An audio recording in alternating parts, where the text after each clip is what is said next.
Muy bien. Hola, Buenas hola. tardes. Hola, hola. ¿Están? Hola, buenas tardes. Hola, Hola, ¿qué buenas tal? Buenas tardes. tardes. Buenas Hola, buenas tardes. tardes. Buenas tardes. Buenas tardes. ¿Cuánta gente? Y va a Hola, seguir Pablo. cayendo gente al baile. Seguro. Claro que sí. Perdón que los y las hemos demorado unos minutitos. Sigue Mi llegando agenda, gente. mi Y yo agenda los está voy tan admitiendo. apretada que... Listo, perfecto, No, ¿qué dale. tal? Buenas tardes. Algunos todavía están conectando con el audio. Siempre sucede esto los primeros minutos. Así que les agradecemos muchísimo por estar y por la paciencia, obviamente. Pero ya en breve damos inicio al encuentro.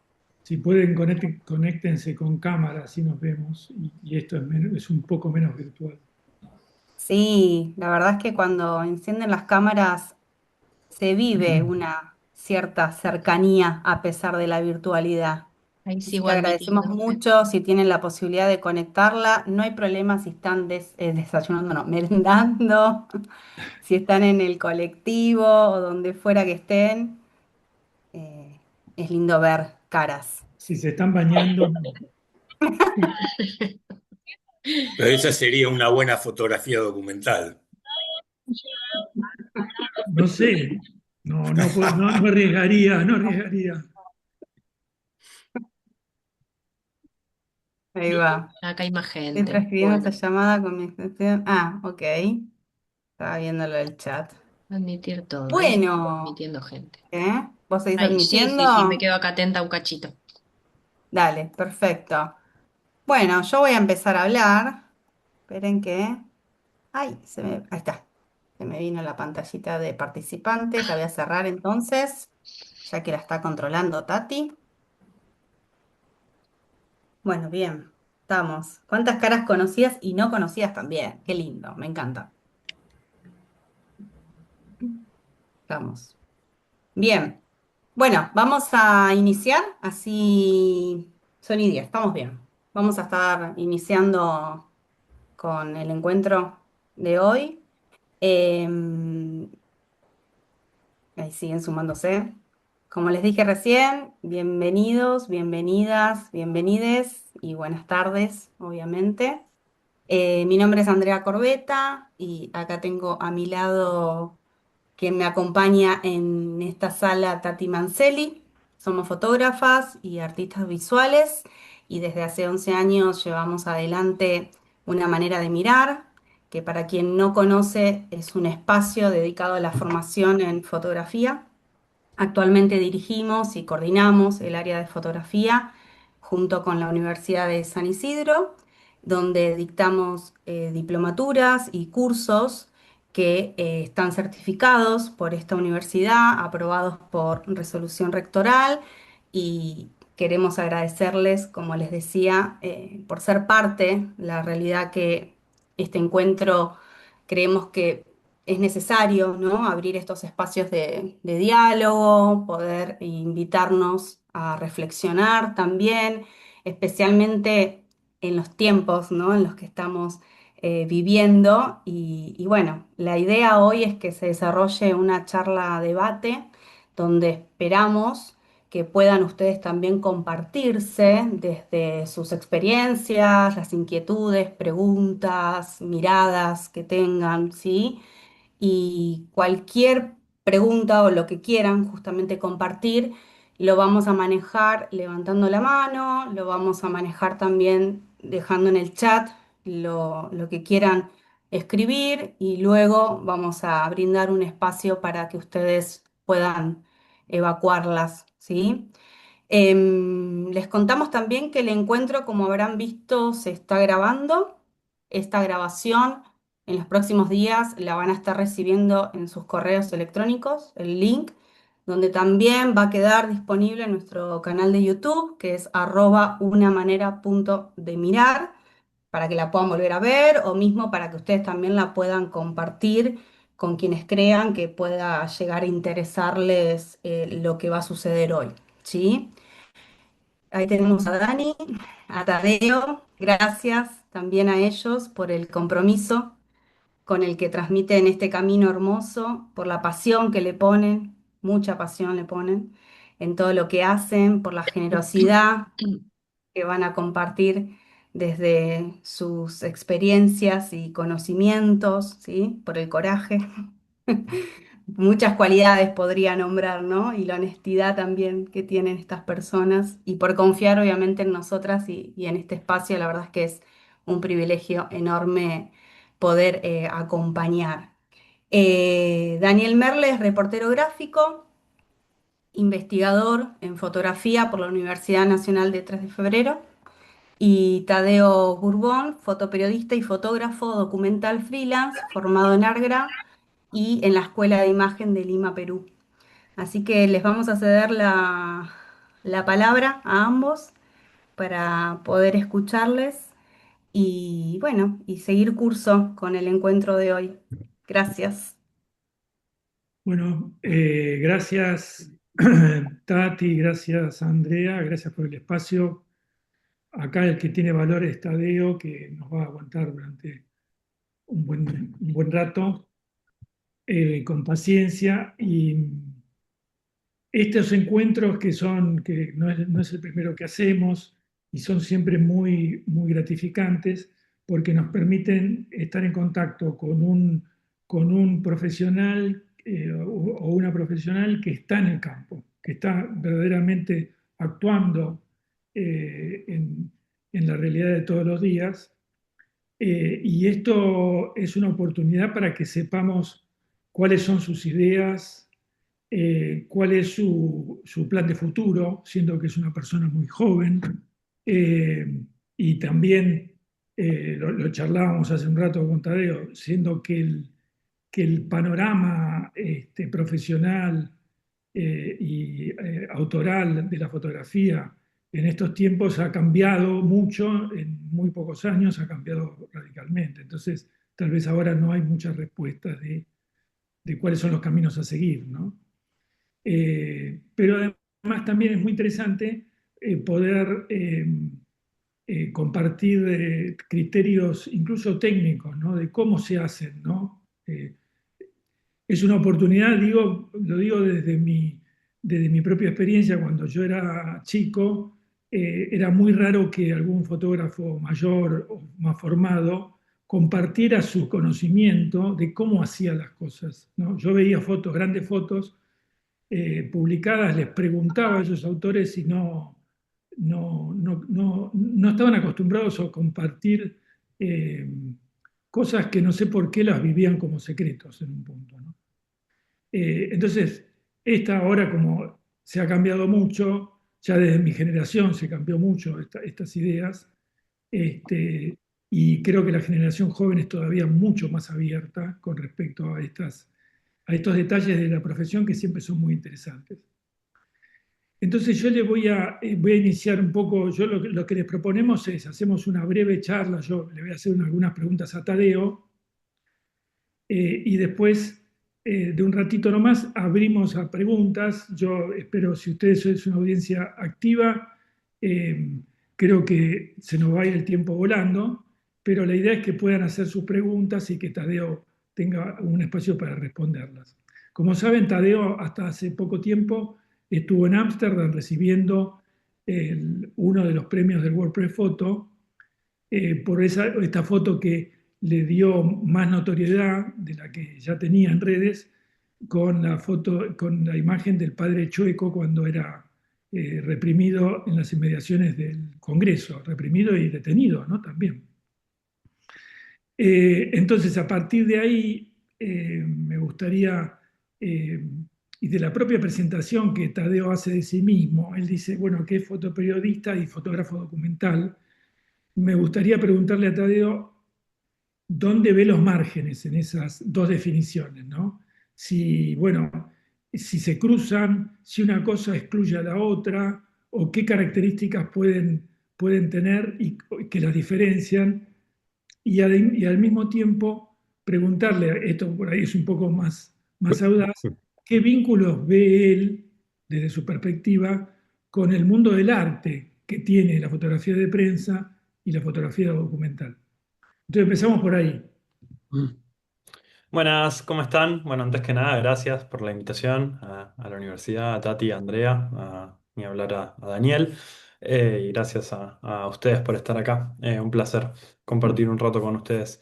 Em, con respecto a los márgenes y a la fotografía documental y fotoperiodística, yo creo que el fotoperiodismo de por sí es fotografía documental. Siempre deja un documento y se transforma en fotografía documental porque es algo, un comentario, un recorte sobre lo que estamos viviendo y en la práctica del fotoperiodismo pasa todo el tiempo y termina siendo un documento, ya sea un retrato, una marcha o una convención, pasas a formar parte de la historia y así de un documento.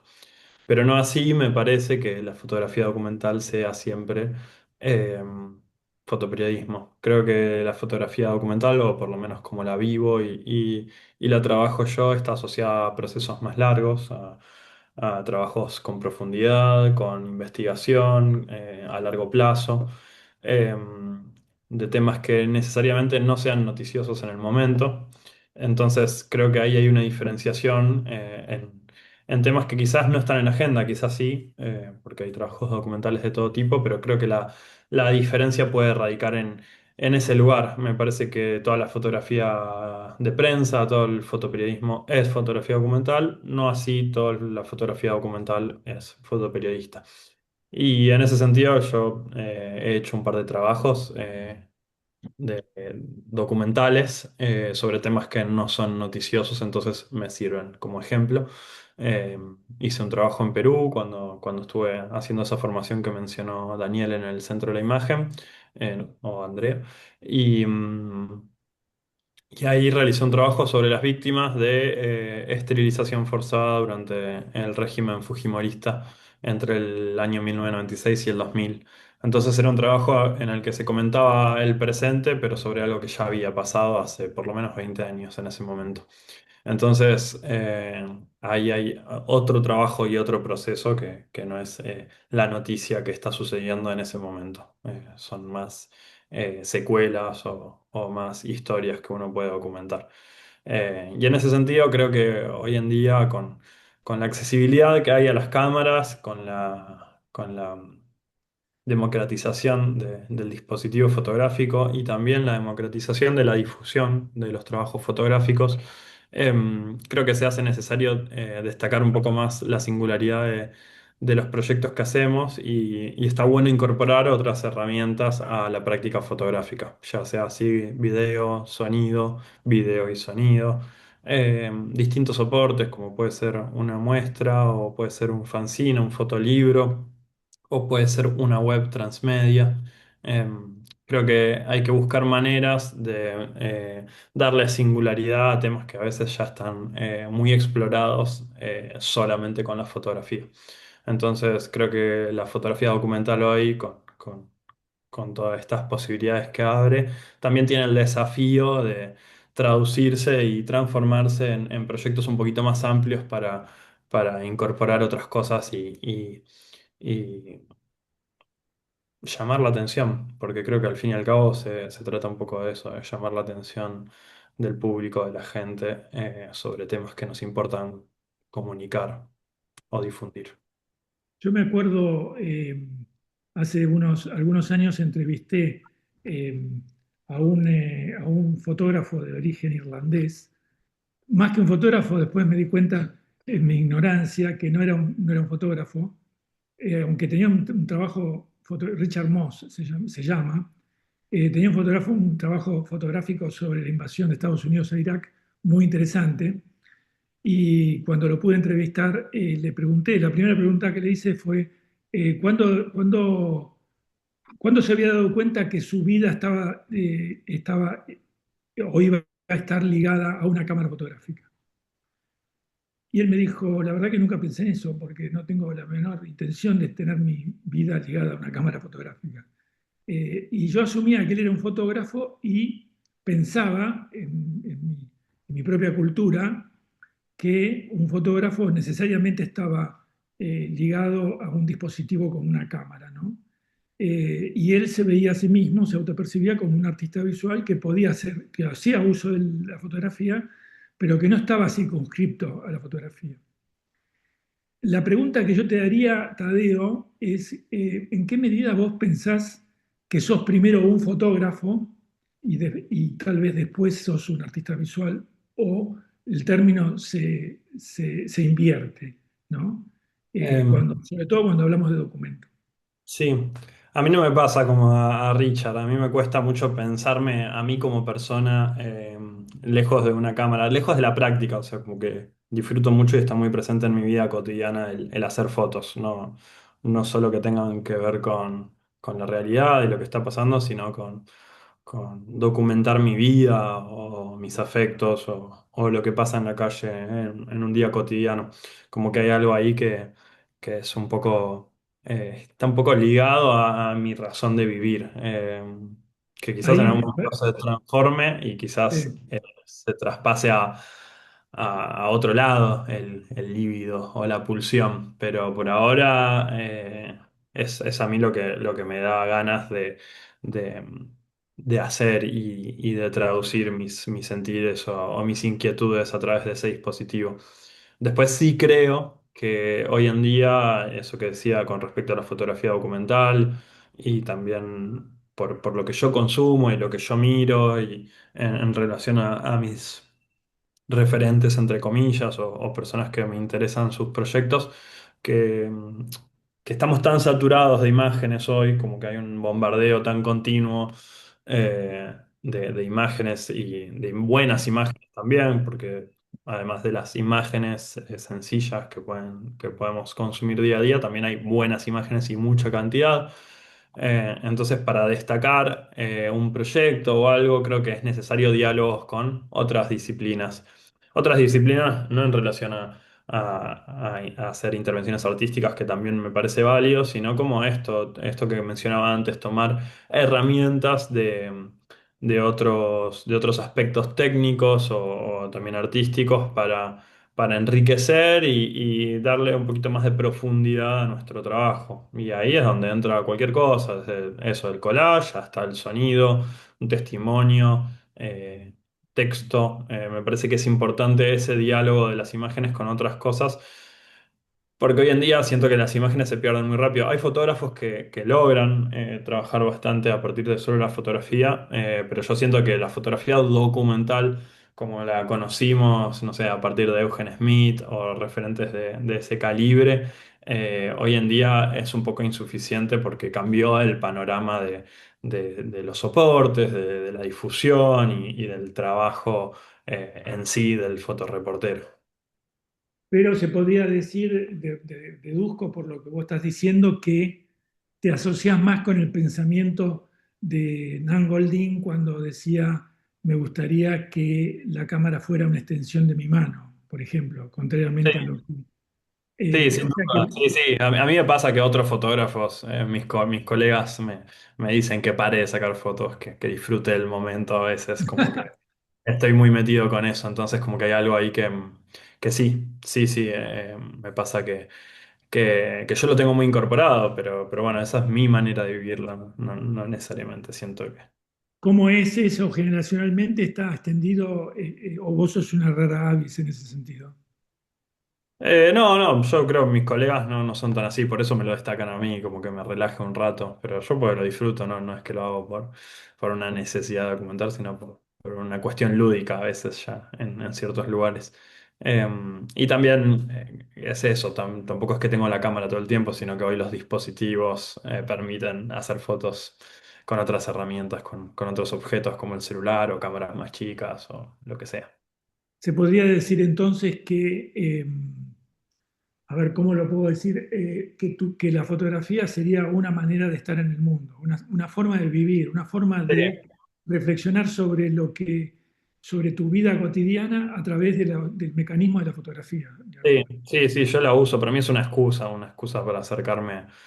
Yo soy un poco tímido y con la cámara como que me excuso bastante de esa timidez y me puedo acercar a cosas que capaz me costaría más hacerlo si no la tuviera, si no tuviera esa razón de Claro, hacer. es una herramienta perfecta en ese sentido. Sí. Eh, eh, ¿Cómo ves el tema? Porque vos hablabas de Eugene Smith. Asumo que los que nos están escuchando saben quién es Eugene Smith, si no, pregunten, no hay ningún problema. Ahora ya vamos a abrir en breve a las preguntas. No sé si ya hay algunas preguntas, André. Una pregunta y si quieren ir dejando preguntas ahí en el chat, después Pueden ir las... dejándolas y después abrimos a las preguntas. Pero algo que a mí me da mucha curiosidad digamos, desde mi propia realidad. Eh, Cuando vos hablabas de la tradición de Eugene Smith, por ejemplo, un gran fotógrafo norteamericano, documentalista que ha sido tomado como ejemplo, ¿no?, en todo el mundo occidental, pero que no tenía ningún problema en manipular sus fotos, este, y que además no era que lo ocultaba tampoco. ¿Cómo te parás vos frente a la manipulación cuando estás haciendo un trabajo documental o periodístico? ¿Cuál es el grado de manipulación que podría llegar a tolerar o a provocar incluso? Claro. Y eso depende del trabajo y depende de lo que quiera comentar sobre la realidad a veces. Como que hay cosas en donde no intervengo. Pero bueno, en una marcha, por ejemplo, puedo pedirle a alguien que se mueva un poco para hacer un retrato y no tengo prurito en hacer esas cosas. No genero situaciones que no sucedan. ¿No le dijiste al padre Chueco que Te dije, que tirate se contra, abrocharan? contra el cordón policial, por favor.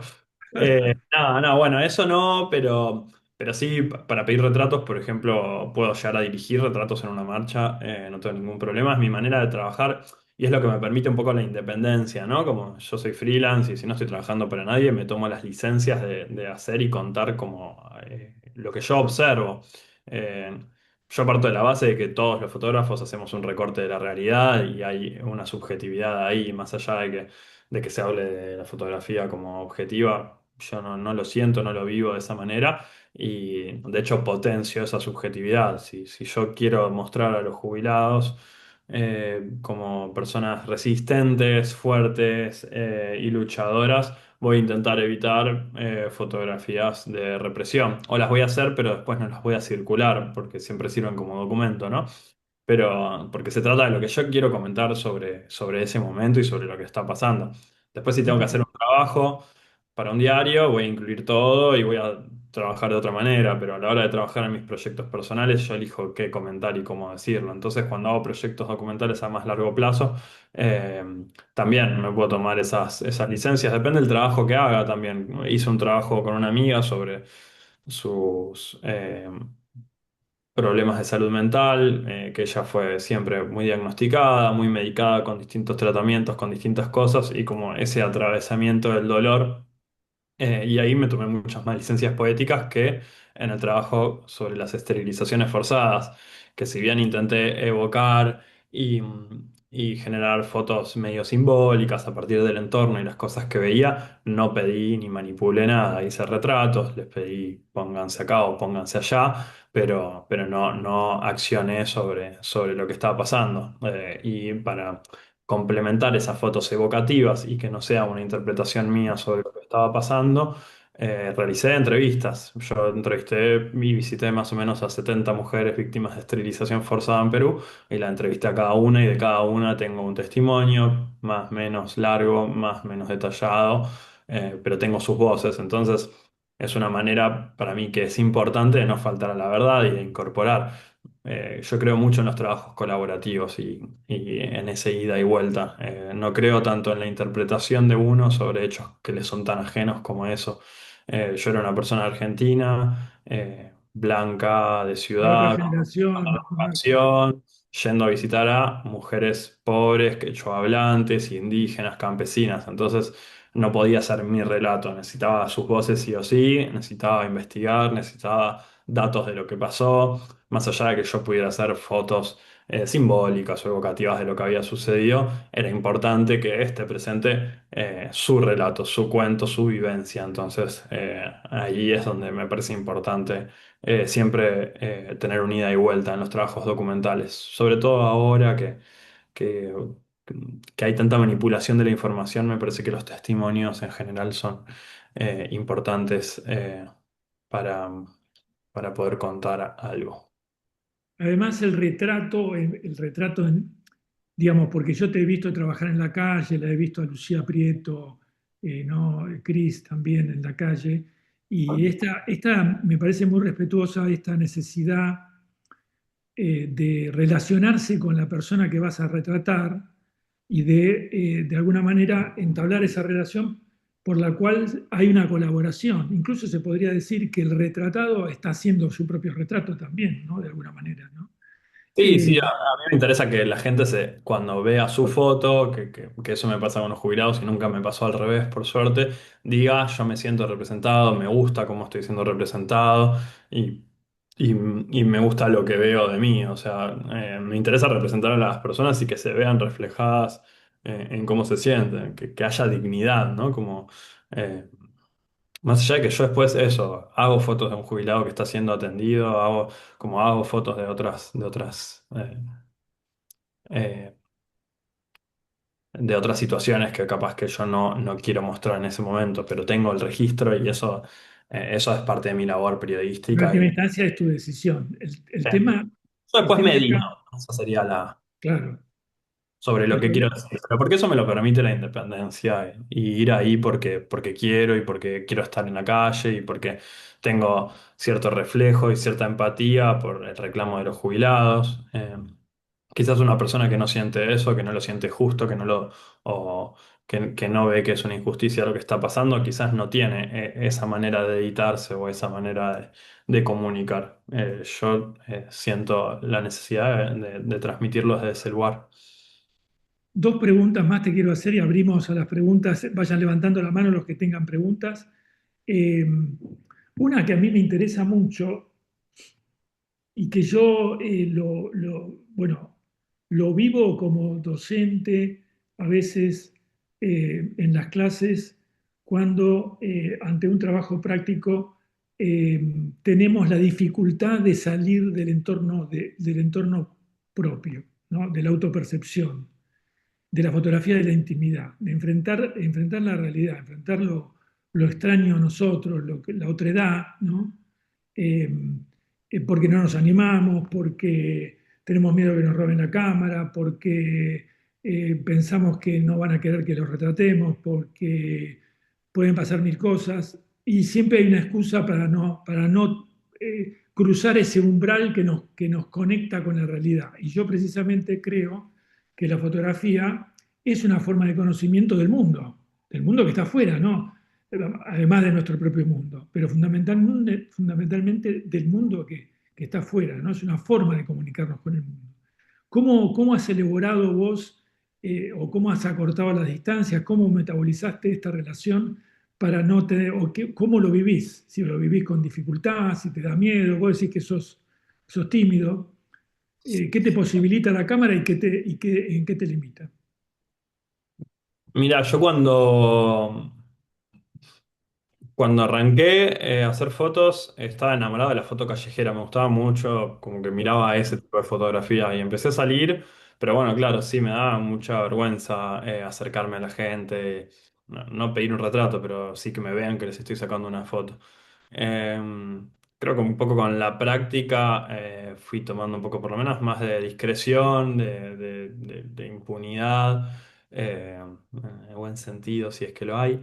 Pero creo que lo que definitivamente me curó un poco en el acercamiento fueron las marchas. En las marchas como que hay una disponibilidad de la gente, no sé si una disponibilidad, pero por lo menos hay una cuestión muy pública de que la gente está siendo expuesta, entonces no hay tanto problema Saben que o va a haber no hay fotos. problema cuando te sacan fotos. Entonces es un buen lugar para practicar eso. Hay gente que va, que saca fotos, pero no se anima a encarar a la gente. Yo con el tiempo aprendí a encarar a la gente. Si veo a alguien que me parece interesante, en un lugar que me parece interesante, voy y le digo, che, ¿te puedo sacar una foto? Sí, no. Es bancarse. Capaz que te dicen tres no seguidos y bueno, ahí empezás a recular un poco y cuesta más, pero... nada, a mí también me pasa, no sé, me voy o en verano no pasan tantas cosas y la primera marcha me cuesta volver a retomar esa confianza. Después a mí me molesta mucho de la foto, a veces de la cámara, pero bueno, eso ya es como uno pasa y logra pasar desapercibido, o logra incorporar la cámara, que yo muchas veces, por más que conozco gente, por más que estoy en lugares cómodos, conocidos, levanto la cámara o me muevo y cambian las situaciones, pero bueno, eso es parte de estar con una cámara y hay veces que puedes pasar más o menos desapercibido y es parte de aprender también a moverse sigilosamente eh, y trabajar en ese sentido, pero bueno, Pero mira, si tuviera que decir algo que me cuesta es eso, a veces tener que perderme situaciones por no poder levantar la cámara porque sé que cambian. pero siempre hay una dificultad a vencer, ¿no? Cada vez que levantás la cámara hay una pequeña dificultad, a veces menor, a veces mayor, Siempre. pero hay una Yo creo dificultad. que ahora, hoy en día, la gente está más atenta a las cámaras que antes, como que hay una cosa de todo el tiempo ser registrado y que todo se registra, que antes no había tanta percepción, o no sé cómo habrá pasado hace 40 años o Pero hace vos 30. decís más atenta, más reactiva o más atenta, Sí, más disponible. sí, más. Capaz le apuntas la cámara a una persona que está hablando con alguien y te levantan el dedo, como que todo el tiempo hay una Ah, atención a ser fotografiado o están atentos de que no le saque fotos, como porque te ven con la cámara y saben lo que significa. Si bien todo el mundo está todo el tiempo siendo fotografiado con el celular, de repente con la cámara pasa otra cosa, el objeto cámara, ¿no? Como hay algo distinto al celular. Hay lugares donde me ha pasado que estoy haciendo una foto con el celular y cambio a la cámara y la cámara genera otra cosa que el bueno, celular porque pasa. la cámara es como un arma, ¿no? La cámara Sí, se apunta. sí, sí, tiene eso. Y el celular no, el celular pasa más desapercibido. Una última pregunta y ya te cortamos. Perdón, me lo estoy acaparando, Tadeo. ¿Cómo, técnicamente, cómo lo solucionás? Por ejemplo, estás en la Plaza de los Dos Congresos un día que, una tarde que como ahora ya la luz está tamizada, no, ya no tenés problemas de sol y sombra Ujú. marcados. ¿Con qué sensibilidad trabajás? ¿Con qué lente principalmente trabajás? ¿Con qué distancia focal principalmente trabajás? Si usás flash, si no usás flash, no usás flash. ¿A cuántos metros estás del problema, de la acción, del núcleo del problema, cuando se genera un problema? No. ¿Cómo lo manejas? Contanos un poquito. Yo tengo una Nikon, una Z62 ahora, pero casi toda mi vida trabajé con una D750. Em, Que era reflex. Esta, la de ahora, es una mirrorless. es una mirrorless, exacto, sí. Cambia mucho el visor. Cambia el visor, cambia también el rango dinámico, tiene más posibilidades de trabajar luces, sombras, como que lo digital logró eso también, como más posibilidades de post edición. Claro. Y yo siempre digo que soy medio mal fotoperiodista porque en general para hacer mis cosas uso un 35 fijo, 1.8 y nada más, lo cual me limita, pero bueno, es mi lente y es con lo que yo me siento cómodo y con lo que trabajo. El 35-1.8 de Nikon, que lo tengo casi desde que empecé y no lo saco. Después tengo un 24-70 que uso para coberturas cuando sé que necesito poder acercarme un poco más o hacer una foto más general con un angular, uso esos lentes. Eh, pero si yo elijo y voy a una marcha, en general llevo el 35 y por las dudas llevaré alguno más en la mochila por si necesito esto cambiar, capaz algún tele o algo así. Pero en general eso. Y con ese lente uso también otra cosa, un vicio capaz de no fotoperiodista clásico formal. Vos me dirás, Daniel, que lo A ver, practicas mucho más que yo, pero uso diafragmas muy abiertos, que no suele ser tan común. Bueno, recién la mencionaste a Chris, yo no creo que Chris labure de la manera que laburo yo. Eh, yo uso diafragmas muy abiertos, a veces me pierdo fotos porque desenfoca mucho y errar el foco significa un montón, capaz que con otros diafragmas no, pero me gusta lo que genera y me gusta la decisión que tomo, me gusta esto de poder puntualizar sobre ciertas situaciones. Bueno, y así me pierdo cosas o así hago cosas un poco arriesgadas para situaciones que está bueno tener. La foto, por ejemplo, del cura la saqué en 2 de diafragma, pero bueno, era toda una no, idea ¿en serio? bien formada, sí. Pero Era claro, estaban todos formados en la misma línea. estaban todos formados en la misma línea, pero bueno, si hubiese sido consciente, probablemente hubiese cerrado un poquito el diafragma. pero bueno, estoy un poco entrenado de tanto usarlo a clavar el foco más o menos bien y tener un poco de entrenamiento en eso tengo de tanto insistir. He tenido algunos furcios que me han dolido, pero en general me manejo en 1.8, en 2, en 2.2, en 2.8. No Bueno, cierro muy mucho más jugado. no cierro mucho más el diafragma. Muy Eh, jugado. y el ISO yo no tengo problema en subirlo, sobre todo ahora en estos momentos de la digitalidad que las cámaras no hacen tanto ruido, no tienen mala calidad cuando subís los ISOs, entonces en situaciones súper nocturnas puedo llegar a usar el ISO en 6400, pero si es de día intento usarlo en 100, 200, 400, depende de si está nublado o no. Y voy subiendo a medida que va bajando el sol. Intento no mover el diafragma y en general las velocidades, como son situaciones de mucho movimiento, a menos que sea un retrato y eso, intento que quede más arriba, lo más arriba posible de 200, como el Pero vos diafragma es... trabajás en prioridad de velocidad. No, voy regulando todo yo. No trabajo con ninguna prioridad. Trabajás manual, o sea que Trabajo manual, trabajo manual. Lo que pasa es no que te es como equivocás. trabajar con velocidad porque como no muevo casi el diafragma, a menos que la luz me obligue porque hay demasiado sol. O sea que vos vas midiendo en un punto. Sí, sí, mido en un punto. Increíble. Sí, y bueno, Eso te lo ahora la verdad es enseñaron, que las mirrorless facilitaron mucho eso porque ves lo que estás sacando directamente, como el visor te muestra lo que va a salir te en la muestra foto. cómo es la foto. ¿La ves oscura o la ves clara o la ves? Entonces eso ya, por eso digo, ya cada vez somos más fotógrafos de mentira porque hay cosas que ya no suceden, como podés aprender la técnica y es importante aprenderla, pero después al final estás viendo ahí lo que pasa. Lo que pasa, bueno, es que si no sabes, podés tener bien expuesto todo y estar sacando no sé, en 3 segundos y te va a salir movida la foto y no vas a saber por qué, si lo ves bien. Claro, claro, claro. Pero bueno, si sabiendo cosas básicas podés acomodarte bastante bien. Yo creo que antes había mucha más importancia en la técnica y que las facilidades de la tecnología no sé si perdiendo un poco eso, pero relegándolo un poco. Bueno, no sé, Yo yo creo, aprendí todo eso, yo lo aprendí, claro, me sirvió mucho, eh, pero por pero eso podés trabajar en no te obliga a manual estar tan ahora. atento, eso, me parece que es eso, como no te obliga a estar tan atento. Claro, claro. Bueno, chicos, abrimos para preguntas, pues si no nos van a cerrar el boliche y yo estoy acaparándolo a Tadeo. Digan Ay, ustedes, ay. chicas, a ver quién está. ¿Hiperfocal no usás, Tadeo? Quien hace Hiperfocal. fotografía nocturna tiene ganas de preguntarte por ese 35 con F2, que está muy bien, pero No, no, bueno, no uso bueno, hiperfocal. relaja ahí, porque yo acabo de consultar tu cámara con el 35 y tenés una hiperfocal a 22 metros. Ah, qué bueno. Pero Está bueno eso, me como lo dato perdí, técnico. me lo pierdo, no sé qué es el hiperfocal. Bueno, después ¿Qué es el ampliamos, si querés. Pasa que El nosotros hacemos mucho hiperfocal, fotografía nocturna y en realidad no es solo para nocturna, pero es un dato que nos permite técnicamente saber a qué distancia hay que enfocar para tener nitidez desde el primer plano hasta el infinito sin necesidad de enfocar en cada foto. La profundidad de Entonces, campo, lo que se llamaba la profundidad de campo. sí, en sí, realidad sería es como profundidad de campo. una Pero cosa, es un una vuelta más dato, claro, específica. técnico más nerd.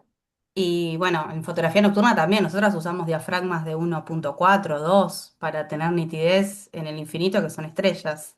Sí, sí, Está sí, bien, Eh, eso. pero no tenés foco en el primer plano. Sí, con sí, tenés hiperfocal sí. foco. Ah, mira. Pero eso es un tema de software.